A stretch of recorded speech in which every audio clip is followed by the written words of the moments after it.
Hello friends, welcome to our new YouTube channel physical education preparation. हम अपने channel पर आपको फिजिकल एजुकेशन से रिलेटेड जितने भी कॉम्पिटिटिव एग्ज़ाम हैं उनके लिए आपको प्रिपेयर करेंगे।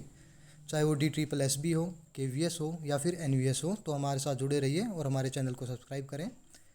और आप हमसे टेलीग्राम और इंस्टाग्राम पर भी जुड़ सकते हैं, जहाँ हम फिजिकल एजुकेशन से रिलेटेड इंपॉर्टेंट पोस्ट डालते रहते हैं। इसका लिंक आपको डिस्क्रिप्शन में मिल जाएगा। तो चलिए हम स्टार्ट करते हैं अब अपनी क्वेश्चन से। हम अपनी पहली वीडियो में 25 मोस्ट इम्पोर्टेंट क्वेश्चंस लेके आए हैं। तो फर्स्ट क्वेश्चन है, who was named as Payoli express. Payoli express के नाम से किसे जाना जाता है? तो पायोली एक्सप्रेस के नाम से जाना जाता है PT उषा को। PT उषा हमारे देश की एक बहुत अच्छी धावक रही हैं। 1984 में इन्होंने ओलंपिक में 4th पोजीशन हासिल की थी। ये 4th रही थी 1984 ओलंपिक्स में। और 1986 में इन्होंने एशियन गेम्स में 4 गोल्ड मेडल जीते थे। और इनको उड़न परी के नाम से भी जाना जाता है और इनको queen of Indian track and field भी बोला जाता है। सेकंड क्वेश्चन है, hydrotherapy is also called as. Hydrotherapy को हम क्या बोलते हैं? वाटर थेरेपी भी बोलते हैं। तो हाइड्रोथेरेपी रिलेटेड है वाटर थेरेपी से। Now question number 3, John Dewey propounded the philosophy of. तो जॉन डेवी ने कौन सी फिलोसफी दी थी? वो थी प्रैग्मेंटिज्म। और प्रैग्मेंटिज्म तो थ्योरी है, वो बेस्ड है एक्सपीरियंस और नॉलेज पे। एक्सपीरियंस और नॉलेज पे बेस्ड थ्योरी है, तो ये आपको याद रखना है। Bass stick test is used for measuring. तो बास स्टिक टेस्ट है जो यूज़ किया जाता है उसको मेज़र करने के लिए बैलेंस को। तो बास स्टिक टेस्ट जो है वो है बैलेंस को और संतुलन को मेज़र करने के लिए यूज़ किया जाता है। In which Olympic did women participate for the first time. तो वुमेन ने ओलंपिक्स में पार्टिसिपेट कब करना स्टार्ट किया था? वो किया था 1900 में, 1900 ओलंपिक में। और फर्स्ट ओलंपिक कब हुए थे स्टार्ट? वो हुए थे 1896 में। और वुमेन ने पार्टिसिपेट करना स्टार्ट किया था नेक्स्ट ओलंपिक से, यानी 1900 ओलंपिक से। तो next question, the instrument to measure strength is called. तो स्ट्रेंथ को मेजर करने के लिए कौन सा इंस्ट्रूमेंट यूज़ किया जाता है? तो स्ट्रेंथ को मेज़र करने के लिए डायनमोमीटर को हम यूज़ करते हैं। और ये जो स्टेडियोमीटर है ये यूज़ किया जाता है हाइट को मेज़र करने के लिए। एंड गोनियोमीटर, टाइचियोमीटर यूज़ किया जाता है फ्लेक्सिबिलिटी को मेज़र करने के लिए। नेक्स्ट क्वेश्चन है, after emulation the digest of fat is done by an enzyme called. तो फैट को कौन सा एंजाइम है जो डाइजेस्ट करता है? वो है लिपेस एंजाइम। और प्रोटीन का पूछा जाए तो प्रोटीन को डाइजेस्ट करता है ट्राइप्सिन। तो यहाँ बेसिकली फैट की बात हुई है, तो फैट के लिए आंसर होगा lipase. In human body fartlek training method develop. जो फार्टलैक ट्रेनिंग मेथड होता है वो बेसिकली इंडोरेंस को डेवलप करने के लिए यूज़ किया जाता है, तो इसका आंसर होगा endurance. NIS was established in. तो NIS को, नेशनल इंस्टीट्यूट ऑफ स्पोर्ट्स को कब स्थापित किया गया था? तो NIS को 1961 में यानी 1961 में एस्टेब्लिश किया गया था।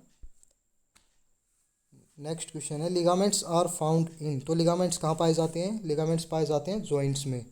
तो लिगामेंट्स हेल्प करते हैं बोन टू बोन को कनेक्ट करने में, जो कि जॉइंट्स में होता है। तो ligaments are found in joint, इसका आंसर है जॉइंट।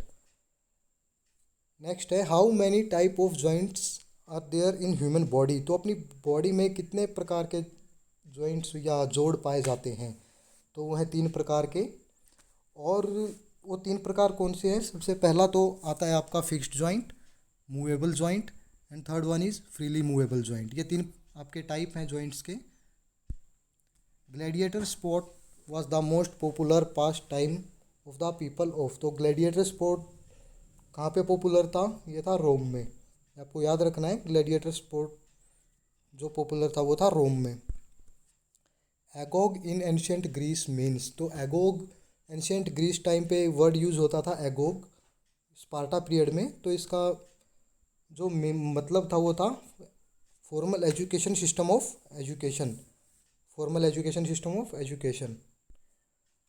नेक्स्ट है, all India council of sports was formed in. All India council of sport जो है वो कब बनी थी या कब उसका गठन हुआ था? तो वो हुआ था 1954 में।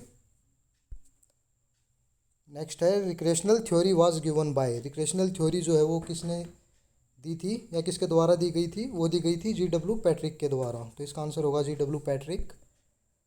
The individual learn through experiences is thought reflected in. मैंने आपको पहले भी बताया था अभी कि प्रैग्मेटिज्म जो फिलोसफी है वो बेस्ड है एक्सपीरियंस और नॉलेज पे, और अभी यहाँ एक्सपीरियंस की बात हुई है, तो इसका आंसर होगा प्रैग्मेटिज्म। और प्रैग्मेटिज्म थ्योरी किसने दी थी? वो दी थी जॉन डेवी ने। ये याद रखना है आपको, इम्पोर्टेंट है। The YMCA college was founded in. तो YMCA college, young man Christian college, कब स्थापित हुई थी, कब स्थापित हुआ था? ये हुआ था 1920 में। और किसके द्वारा किया गया था? उसका नाम है HC Buck, Harry Crew Buck द्वारा। Now come to 18 question. The ancient Olympic games were started in the year. जो एंशियंट ओलंपिक गेम थे वो कब स्टार्ट हुए थे? वो स्टार्ट हुए थे 776 BC में, 776 BC में। और ये मतलब इन पे बैन कब लगा दिया था? एक जो राजा थे जिन्होंने इन पे बैन लगाया था, ख़त्म कर दिया था। ओलंपिक ख़त्म कब हुए थे? ये हुए थे 394 AD में। 394 AD तक ये गेम चले थे, एंशियंट ओलंपिक।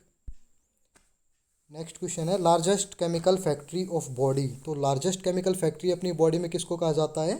वो कहा जाता है लीवर को। Graveyard of RBC। Graveyard of RBC किसको कहा जाता है? स्प्लीन को। ग्रेवयार्ड को हम कब्रिस्तान भी बोल देते हैं, तो RBC का जो कब्रिस्तान है वो कहा जाता है स्प्लीन को। Muscle lactic acid can be removed after the exercise. जब भी हम कोई वर्कआउट करते हैं तो अपनी बॉडी में लैक्टिक एसिड फॉर्म्ड हो जाता है अपनी मसल्स में, तो उसको रिमूव होने में कितना टाइम लगता है? तो उसको लगती है 20 मिनट्स। आफ्टर 20 मिनट्स के बाद लैक्टिक एसिड अपनी बॉडी से रिमूव हो जाता है। 22 क्वेश्चन पे अब ह्यूमन स्लाइवा कंटेन। तो ह्यूमन स्लाइवा जो है वो क्या कंटेन करता है? वो कंटेन करता है पेटेलिन। और जो ये पेटेलिन है वो हेल्प करता है स्टार्च को ब्रेक डाउन करने में। किसको ब्रेक डाउन करने में? स्टार्च को ब्रेक डाउन करने में। In hypoxia too little oxygen reached the. Hypoxia जो वर्ड है ये यूज़ होता है तब जब मान लो अपनी टिश्यूज़ हैं, टिश्यू तक प्रॉपर मात्रा में अगर ऑक्सीजन नहीं पहुंच पा रही है तो उसको हम बोलते हैं हाइपोक्सिया। तो ये इसका आंसर होगा टिश्यू। हाइपोक्सिया जब भी अपनी मान लो टिश्यूज़ में अच्छे से ऑक्सीजन नहीं पहुंच पा रही है तो उसको हम बोलेंगे hypoxia.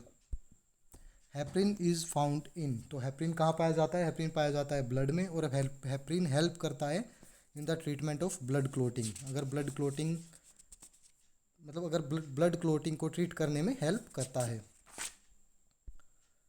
The greatest number of white muscle fibre are found in. तो greatest number of white muscle fibre पाए जाते हैं स्प्रिंटर में।